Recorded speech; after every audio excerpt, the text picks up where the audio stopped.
We've been working really hard on the marae, but we need your help. We have a lot of problems that need fixing. Come and help us draw our people home. Kei konei au, te tautoko, ia koutou.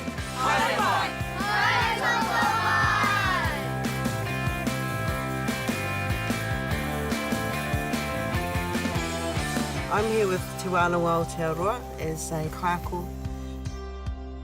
I'm the kaiako for carpentry Paul at Te Wānanga Aotearoa, and we've just come up here to give a couple of students experience on DIY marae. My whānanga texted me going, please, please, please, can you paint these signs? So we're going to make sure that they're taken care of. What better place to be than supporting an awesome kaupapa with great people, working together as a team.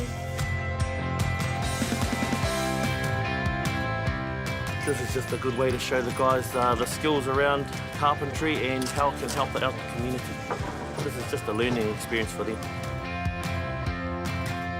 In the making of the artwork, lots of learning takes place amongst a lot of people and an appreciation of what the beauty of our art can be. The whole idea about marae DIY is for all of the people who've moved away from home to come back home. I live in Melbourne and I got the call. I've been waiting for this call for years. I'm just really glad that I could be a part of it, eh? This is my second time at the marae ever.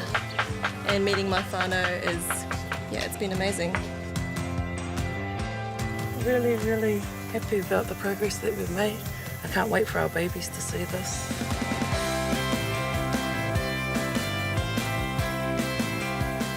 I've been to a couple of these DIYs now, and it's something you've got to do on your bucket list, so I've always wanted to do it.